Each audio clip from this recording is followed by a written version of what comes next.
Master of Chaos. The Temple of Madness. Jay and Nia stood before a pair of conveyor belts leading up to the Temple of Madness. Every single path leads straight into a spinning blade, Nia observed. Jay noticed one of the blades sparking and glitching. Look at that! See it? He said, pointing. There was a thing. For a second. There's another! It's like the game has a glitch. Back on Dyer Island, we learned this was Dyer's very first adventure game, but it was never released because of problems, Nia recalled. Video game obstacles are usually on a time loop, Jay said. So if we get the timing down, we can make it to the other side, Nia reasoned. But the glitches are unpredictable and we can't get past them safely, Jay pointed out. Then I guess we'll have to improvise, Nia decided. Just like dancing, Jay said, smiling and grabbing her hand. The two of them started to go on the conveyor belt. 1, 2, 3, step, Jay called, and they stepped through a spinning blade. 1, 2, 3, jump, Jay said, and they jumped over another blade. 1, 2, 3, roll, Jay said, and they rolled through a third blade before encountering the glitch. Other track, now, Jay said, and they jumped over to the other conveyor belt. But Jay lost his balance. He would have fallen if Nia hadn't caught him. It's the other glitch, Nia exclaimed as they came upon the other glitch. Nia! Jay cried as she was almost caught by the blade. Time to pick up the pace, Nia said, and they managed to get past the rest of the blades and reach the other side, stopping in front of a door. Piece of cake, Jay remarked. Okay, get ready. Video games usually increase in difficulty as you progress. So whatever is on the other side of this door is going to be even worse, Nia guessed. The door opened, and they walked through to find an empty sushi restaurant. Welcome, the hostess said, bowing. The Temple of Madness has a sushi restaurant? Jay said, surprised. Where are all the guests? Nia wondered, looking around. We have been expecting you, the hostess said. You have? Nia asked. Of course, Jay Walker, party of 2. Right this way, the hostess said. Oh, perfect, because I'm starving, Jay said.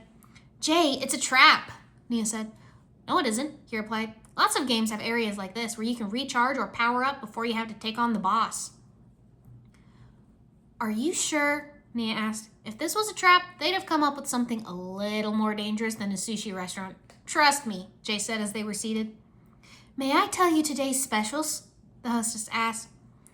Yes, you may. Boy, am I hungry, Jay said. To start, we have some albacore tuna with garlic, crispy onions, and marinated destruction. The hostess's eyes glowed red, and she pulled out a kitchen knife, chopping the table in half. Jay! Nia shouted as the two of them dodged the hostess's attacks.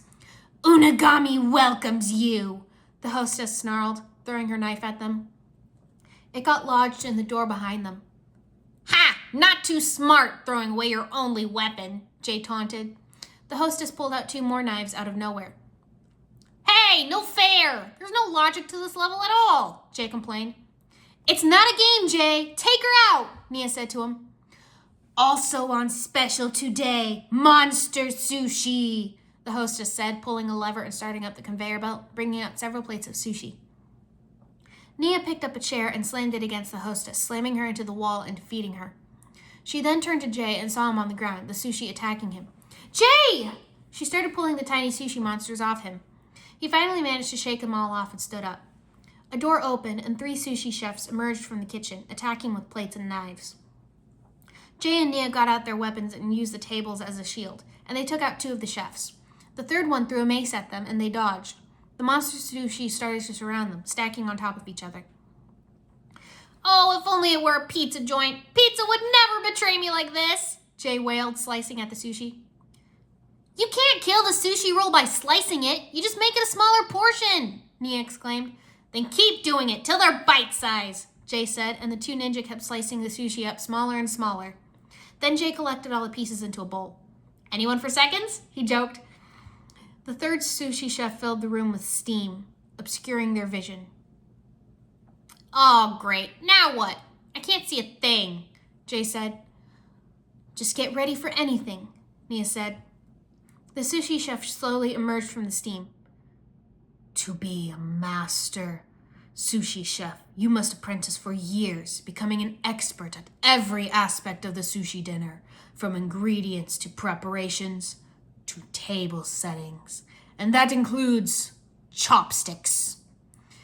It also includes defeat! He hurled chopsticks at them. Jay and Nia dodged. You may be a master sushi chef, but I'm a master ninja. And I had to train for years and years at every aspect of kicking your butt, Jay shouted, grabbing a pair of chopsticks and attacking the sushi chef with them.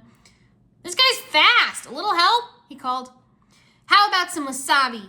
Nia said, picking up a bowl of the stuff and hurling it at the sushi chef's eyes, blinding him. Haha, that was a perfect amount, Jay said, kicking the sushi chef onto the conveyor belt. Hey, Nia, this order's to go. Nia nodded and pulled the lever, sending the sushi chef flying into the wall. And that's how we roll, Jay declared. A door opened, leading to the next level. They went through and found themselves in front of a wall of flames.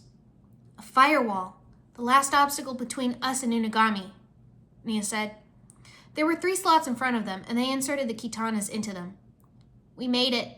I couldn't have done it without you, Jay said to Nia. We make a good team, she agreed. They embraced. Nia looked over Jay's shoulder to see the barely alive sushi chef hurl a mace at them. Look out! Nia cried, shoving Jay out of the way. The mace hit her, taking her last life, and she was reduced to an energy cube.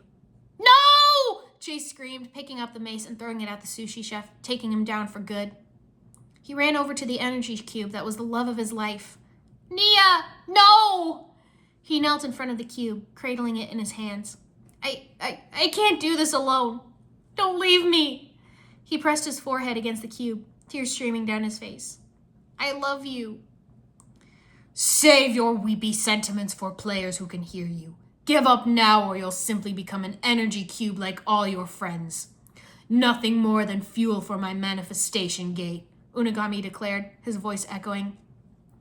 Only if I don't beat the game first, Jay declared. The 3 katanas turned, opening the firewall, and Jay ran through. I'll fix this, Nia, he promised, arriving at the manifestation gate. Congratulations, you have beaten the game, Unagami said, appearing before Jay. And I'm about to beat you, Milton Dyer, unless you turn my friends back right now, Jay shouted. Dyer?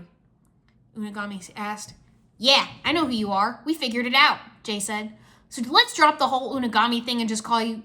Dyer is my maker, Unagami said. Maker?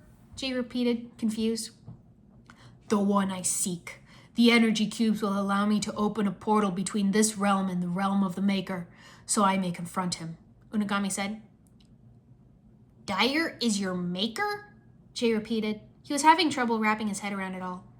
But he attempted to shut me down. That is why I must find him. He must explain himself, Unagami said. Jay started to put the pieces together. You're the game? He exclaimed. I am Unagami, Unagami said. Unfinished Adventure Game 1. Unagami, Jay realized. I have said this already, Unagami said. You're trying to go to Ninjago to confront Dyer for shutting you down? Jay exclaimed. I have the last energy cube that I require, Unagami said as Nia's energy cube flew toward the gate. Nia! No! Jay cried as the gate was activated, sending out a wave of energy that knocked him down. The manifestation gate is complete. I intend to leave now. This conversation is concluded, Unagami decided, turning to leave. You're angry, Jay shouted, getting back up. You're angry at Dyer because he tried to shut you down, because he abandoned you? You think that'll fix anything? You think that'll make you feel better? No! He jumped onto one of the drones to fight Unagami, swinging his Kusarigama. Unagami blocked his attacks, perched on a drone of his own. This is futile. You can do nothing to stop me, Unagami said, disarming Jay. Oh yeah? How about this? Jay shouted, tackling Unagami, knocking him off the drone. Jay then kicked him. Game over, Unagami. I am the game. I am Prime Empire. I can choose any form I wish. Do you really think this will stop me? Unagami demanded, shape-shifting into the Empire Dragon. He attacked Jay, knocking him aside. He then left through the manifestation gate, with many red visors following. No! Jay screamed. Several red visors came at him, and he grabbed his weapon and fought back. Get back! I'm warning you! One of the red visors disarmed him and knocked the controller over the edge of the platform. No! As they cornered him, a memory of something Okino had said echoed in his mind. The amulet is yours. You are empowered to call upon the dragon in a future battle. But once, and only once. Jay activated the amulet and raised it high. I call upon the blue dragon! I call upon the blue dragon! I call upon the... Ah! Red visors piled on top of him. The blue dragon appeared, pushing them all back. Yeah! Jay whooped from the blue dragon's back. The red visor shot at him, and the blue dragon jumped up and landed hard, taking them all out. Jay flew the dragon through the manifestation gate.